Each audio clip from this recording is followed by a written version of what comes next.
fait le cours, donc je vais vous présenter mon travail récent sur malnutrition et puis fort digestive, l'intitulé de l'étude on l'a appelé SAMGUT. SAM pourquoi? Sévère acute malnutrition, donc c'est la malnutrition aiguë sévère, et c'est donc quelque chose qui touche 30 millions d'enfants au monde, de moins de 5 ans. On voit ici une présentation typique de malnutrition aiguë sévère œdémateuse, on va en reparler, et environ 5 à 10% meurent, y compris malgré le traitement. Donc on va dire à peu près 2 à 3 millions de décès d'enfants à cause de la malnutrition aiguë sévère. Définition, c'est le rapport du poids pour la taille. Donc dès que c'est inférieur à moins 3 déviations standards par rapport aux moyennes des courbes OMS, on est dans la malnutrition aiguë sévère, ou visiblement une maigreur excessive, ou l'œdème nutritionnel, parce qu'évidemment le poids va être faussé. Ça c'est pour la définition. Ici, d'autres photos pour vous décrire qu'est-ce que c'est comme maladie, ce qu'on appelle le kwashiorkor. C'est une forme de malnutrition aiguë sévère qui est caractérisée non pas seulement par les œdèmes, mais c'est vraiment une maladie avec beaucoup de symptômes. Ça commence par une irritabilité du petit. Ensuite, il va y avoir notamment une desquamation de la peau, comme vous voyez ici. Et ici, on a les œdèmes. Donc c'est caractéristique.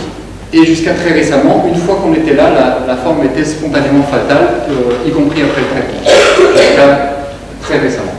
Ici, on voit la moon face, c'est la tête à forme de lune à cause de l'œdème, et un œdème ici qui est marqué par à la pression avec la desquamation cutanée.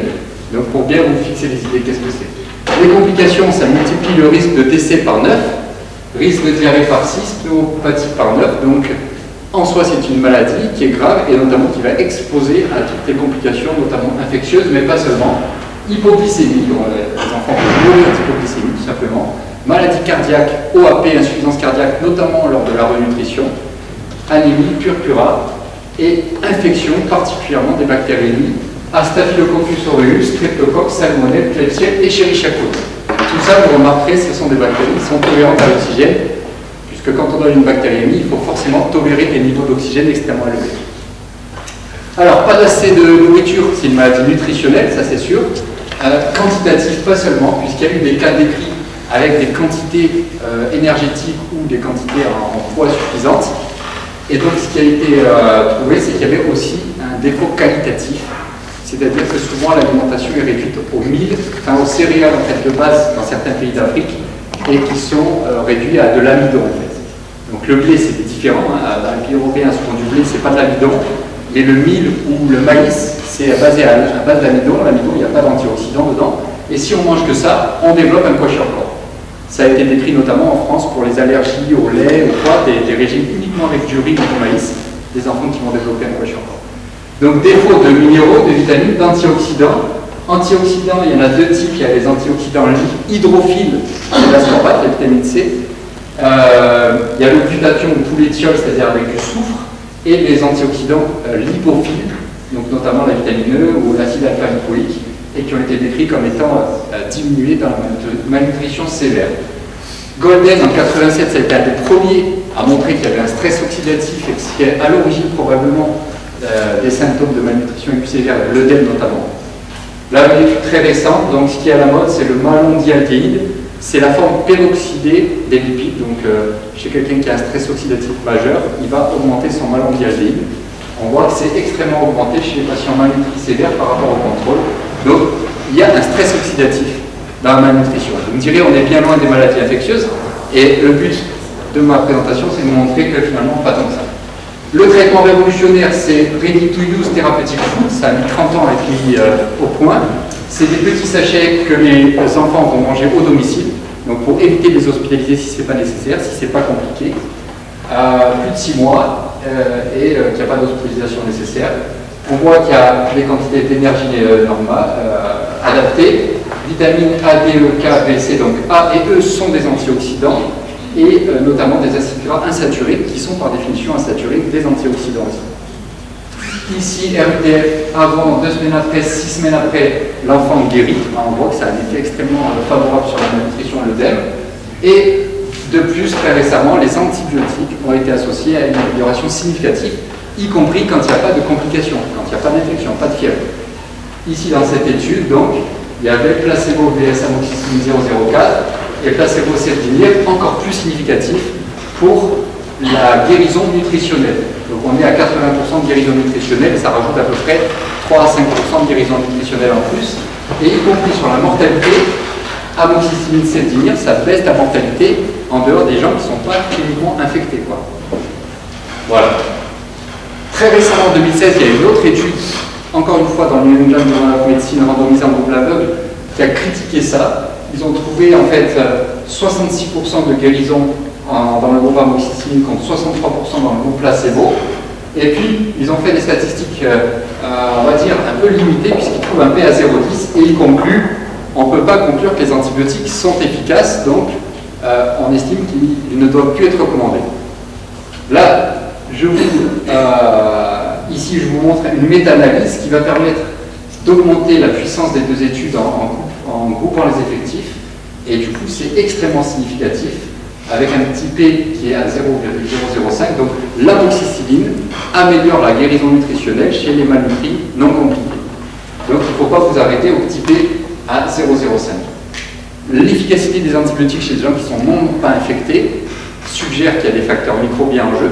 Donc, c'est pour ça, ça va m'amener au sujet d'aujourd'hui. Et notamment, malgré un traitement adapté, Ready-to-use thérapeutique sous antibiotiques, il y a toujours entre 5 et 10%, voire 15% de décès selon les études. Alors, d'où viennent ces gens qui décèdent malgré un traitement adapté? Est-ce qu'il n'y a pas un facteur qui a été négligé jusque-là? La flore digestive, donc c'est un sujet qui est très à la mode, puisqu'on a des méthodes maintenant pour le caractériser beaucoup mieux qu'avant. Là, je retourne 100 ans en arrière avec Metchnikov, qui était le premier à associer la flore digestive avec la santé et la maladie. Concept de probiotiques, yaourt bulgare et puis la longévité des bulgares, sont une prolongation de la vie. C'était quand même assez optimiste il y a 100 ans. 1930, Shirota, donc au Japon, qui va trouver Lactobacillus casei Shirota, qui va faire diminuer la prévalence de la typhoïde au Japon et qui a commercialisé, maintenant c'est Yakult, c'est la première multinationale agroalimentaire au monde, grâce à ce probiotique. Tout ça pour dire que ça a un impact sur la santé. C'est composé de bactéries, virus, champignons. Il y a une quantité astronomique de bactéries à 10 puissance 14, donc 100 000 milliards de bactéries vivantes dans la flore, avec une diversité qui est énorme. Plus de 1000 espèces en ADN, plus de 250 espèces quand on fait des études de culturomique pour tout cultiver. Et donc, ça a un rôle sur la santé et la maladie. 5 groupes, je suis obligé de vous expliquer un petit peu les forces en présence pour que vous compreniez après sur la malnutrition. Des firmicutes, notamment tout ce qui est staphylocoque, streptocoque, mais beaucoup d'anaérobies, Lactospiraceae, Bacteriaceae, Rhinococcus, ce sont des bactéries qui sont très sensibles à l'oxygène et qui sont extrêmement présentes en grosse abondance dans la flore digestive. Bacteroides, vous avez déjà entendu parler de Bacteroides fragilis, Actinobacteria bifidus, bifidobacteria, on en a parlé, c'est les probiotiques, c'est bifidus, c'est Activia. Verrucomicrobia, ça c'est aussi à la mode avec Armentium mucinifida. Et à l'opposé, Proteobacteria, avec énormément de pathogènes chez les Proteobacteria, Salmonella, Yersinia, Enterobacter, Escherichia coli, qui sont quasiment toutes des bactéries extrêmement tolérantes à l'oxygène. Toute cette introduction, donc encore pour vous dire que la flore, ça commence notamment à la naissance. C'est pas encore clair si le tube digestif est vraiment stérile, il y aurait possiblement des translocations in utero, mais en tout cas l'allaitement a un impact majeur, puisque il y a des études qui montrent très bien, ça c'est des pères, mères-enfants. En étudiant les pères, mères-enfants avec du typage au niveau de la souche, on retrouve la même souche de lactobacillus dans le lait de la maman, l'aérole, la mère, la bouche de l'enfant et les selles de l'enfant. Donc c'est la première transplantation de flore digestive, c'est l'allaitement en tout cas. Voilà. Après ça, en 2 ou 3 ans, ça va avoir une maturation très importante et à partir de 3 ans, ça reste relativement stable pour la vie, quelle que soit la population. Et en tout cas, ça a été bien montré qu'avec l'âge, il y a beaucoup d'anaérobies qui vont augmenter en concentration et une flore stable, mature, c'est une flore qui est composée d'énormément d'anaérobies en prédominance. Avant, on rendait les coprocultures avec la prédominance anaérobie-aérobie, maintenant c'est plus le cas, mais chez un adulte, les anaérobies sont prédominantes. Notamment un qui est à la mode, c'est Faecalibacterium brosnetzi, que vous voyez ici, qui aurait des vertus anti-inflammatoires, etc. Mais les anaérobies sont caractéristiques d'une flore saine qui est mature. Pour la malnutrition, il y a un rôle prédictif de l'altération de la flore pour la réponse au traitement, ça a été montré. Une flore qui va être trop altérée, l'enfant ne va pas répondre au traitement. Et il y a des expérimentations de transplantation de flore. Ils prennent de la flore d'enfants sévèrement malnutris, et quand on transplante ça à des souris, elles deviennent sévèrement malnutries et elles meurent elles aussi. Donc il y a un rôle causal de la flore pour entretenir la malnutrition. Sans rentrer dans les détails, nous on a fait une analyse de la littérature. Qu'est-ce qu'on a trouvé? Comme je vous le disais, les aérobies aérotolérants, surtout les protéobactériens, Escherichia, Enterobacter, Klebsiella, les entérocoques, les streptocoques, Fusobacterium qui sont enrichis dans la malnutrition, ce sont tous des aérotolérants. Fusobacterium, il est rangé dans les anaérobies, mais il a un mécanisme de résistance au stress oxydatif extrêmement particulier qui lui permet de faire des bactéries. À l'opposé, sans rentrer dans le détail encore une fois, on retrouve que ceux qui sont diminués dans la malnutrition, donc qui sont caractéristiques d'une flore saine, ils sont très sensibles à l'oxygène, anaérobie, notamment les trois familles dont je vous ai parlé, Eubacteriaceae, Lactospiraceae, Ruminococcus-Ceae, qui sont des EOS. EOS, c'est des anaérobies, des ultra-anaérobies. Il y a des anaérobies modérées, on va dire Bacteroides, c'est un anaérobie qui pousse assez facilement au laboratoire, mais ça, c'est extrêmement difficile à faire pousser, et même les étudiants du laboratoire ont le plus grand mal pour sortir, notamment les Lactospiraceae, les Faecalibacterium postnitzii, pour un exemple, n'a pour l'instant jamais été cultivé ici au laboratoire. C'est extrêmement difficile à cultiver. Nous, notre étude, c'était de relier, est-ce qu'il y avait, on a vu qu'il y avait un stress oxydatif, qu'il y a une flore des aérobies, des anaérobies. En étudiant ça, on a montré au tout départ, résultat préliminaire, ici des adultes français en bonne santé, ils ont tous un redox négatif dans la selle, tout simplement, on met une sonde dans la selle, c'est un redox négatif, donc réduit. Et les enfants malnutris, ils ont tous un redox positif, et donc, on a trouvé une association dose dépendante entre le potentiel redox dans les selles et la proportion d'aérobie et d'anaérobie dans la flore digestive. Là-dessus, on a essayé de consolider cette étude. Il fallait avoir des contrôles de même âge, même sexe, de même provenance géographique. Et donc, on a recruté de nombreux enfants en Afrique de l'Ouest, au Niger et au Mali. On a vu de façon globale que seule la ville d'origine arrivait à faire des groupes différents. Donc, c'est pas en analysant grossièrement qu'on va trouver les différences caractéristiques de la malnutrition, puisqu'on voit que la malnutrition ne clusterise pas, ne fait pas des groupes différents. Mais ce que ça nous apporte comme information, c'est qu'on va être obligé d'analyser ville par ville, centre par centre. Et donc ça, pour le faire, il y a de la méta-analyse, c'est-à-dire que méta-analyse, ça va tenir compte de la variabilité entre chaque étude, et chaque ligne correspond à des cas et des contrôles qui sont recrutés dans le même endroit. Subramanian, Gauche, donc ça c'est des études publiées, Smith et notre étude elle est là. Dans tous les cas de figure, on a calculé un odds ratio en comparant les aérotolérants et les anaérobies strictes. Dans toutes les études, on retrouve qu'au final, il y a une diminution très significative des anaérobies et un enrichissement relatif des bactéries tolérantes à l'oxygène. Au niveau qualitatif, pour dire lesquels c'est, on retrouve finalement les mêmes. Des Bacteroides, Galacturonychus fragilis, Ovatius vulgatus, Eubacterium, Biforme, Desmolans, Eligence, Ali, Rectal, des Ruminococcus, comme on l'a dit tout à l'heure. Donc des extrêmement sensibles à l'oxygène qui étaient diminués de façon consistante et significative. Et ceux qui étaient enrichis dans au moins deux études, ici c'était un micro-arrêt pour voir qu'est-ce qui est reproductible, Enterococcus fecalis, Escherichia coli, Staphylococcus aureus, qui sont des potentiels pathogènes et extrêmement tolérants à l'oxygène parce qu'ils ont notamment les enzymes catalase ou superoxyde dismutase. On est allé voir plus loin, on est allé voir la quantité bactérienne totale parce que ça c'est uniquement du relatif en état génomique. En quantité bactérienne totale, les malnutris sévères perdent tout simplement des microbes dans leur ensemble. Ils ont une flore plus pauvre globalement. Et c'est très significatif. Ici, il y a 6 pères, donc 6 enfants appareillés avec leur contrôle, même âge, même sexe, pour contrôler ces facteurs confondants. Aucun des malnutris n'avait l'Archaemetanobrevibacter smithii, qui est un des prokaryotes les plus sensibles à l'oxygène.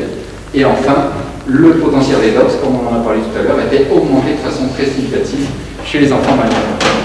On a proposé un scénario en fait, donc comme quoi l'absence d'antioxydants dans l'alimentation était associée à une diminution des antioxydants dans le sang. Ça s'était déjà montré avant qu'on commence notre étude.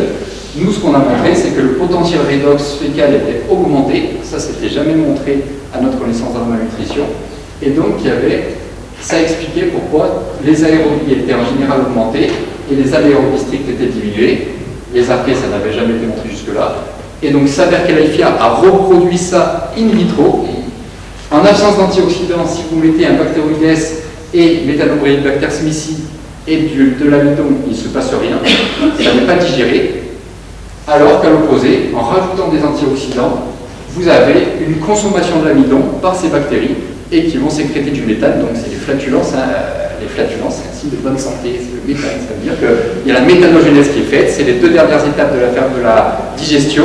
La fermentation, c'est anaérobie, et la méthanogénèse, c'est les deux dernières étapes qui permettent d'extraire l'énergie de l'alimentation. Donc voici le scénario qu'on propose actuellement, et donc on pense que les antibiotiques peuvent être quand même utiles, et que dans certains cas de figure les plus graves, il faut peut-être donner à l'enfant les bactéries anaérobies strictes qui lui manquent. Donc ça fait partie des perspectives. Je rebondis simplement parce qu'on a trouvé Streptococcus galoviticus parmi les bactéries enrichies chez les malnutris. Et vous savez que c'est associé au polype du côlon, au cancer du côlon et à l'endocardite. Donc c'est pas un hasard. Et on a comparé nos kwashiorkor ici, on a trouvé dans 76% des kwashiorkor Streptococcus galoviticus dans la flore. On a comparé à tout ce qu'on avait dans le labo pour voir, et bien c'est plus fréquent que tous les autres groupes qu'on avait, notamment les contrôles africains. Donc c'est très significatif, notamment les contrôles français. Et marasme, y compris marasme, qui ont la proportion la plus élevée, c'est quand même beaucoup plus élevé quand il y a une malnutrition œdémateuse que quand la malnutrition n'est pas œdémateuse. Donc on suspecte un rôle pathogène de Streptococcus galoviticus dans la malnutrition aiguë sévère. C'est pas le seul, hein, mais c'est un des streptocoques qui peut entretenir et qui peut favoriser les complications. Les perspectives, donc, c'est éventuellement de voir quels antioxydants pourraient être ajoutés ou en plus forte dose, d'identifier le répertoire qui manque complètement, non pas seulement qui est diminué, mais qui manque, parce que s'il est seulement diminué, si on donne des antioxydants, ben, ça va revenir, alors que si ça a disparu, et ben, si on ne rapporte pas ces microbes à l'enfant, il ne peut pas guérir. Donc un probiotique thérapeutique idéal. Et puis il y a d'autres maladies pour lesquelles notre travail a permis de rebondir sur le redox, notamment avec la maladie qui est ici. On a montré que le redox était augmenté dans les entérocolites nécrosantes, donc ils ont un environnement digestif oxydé. Avec Grégory Dubourg, on a montré, donc on n'a pas fait le redox, mais qu'il y avait un profil similaire. Les HIV perdent leurs anaérobies strictes. Et puis dans la littérature, il y a beaucoup d'autres études. Clostridium difficile, c'est pareil, ils perdent leurs anaérobies strictes, ça a été très bien montré. Et donc la greffe fécale a pour but notamment de rétablir cette flore digestive saine anaérobie. Une autre hypothèse, par exemple, alcool. L'alcool, c'est un oxydant, ça pourrait notamment provoquer toutes les maladies cirrhoses à cause d'une altération de la flore, puisque si ça détruit la flore anaérobie, il va y avoir une explosion des protéobactéries qui peuvent donner toutes sortes de maladies. Voilà, donc ça, quand l'alimentation est mauvaise, la médecine ne sert à rien. Quand l'alimentation est correcte, c'est pas besoin de la médecine, c'est juste un ancien proverbe ayurvédique, comme on dit, qu'on a redémontré 3000 ans plus tard. Et puis, voilà, mangez des antioxydants, et merci de votre attention.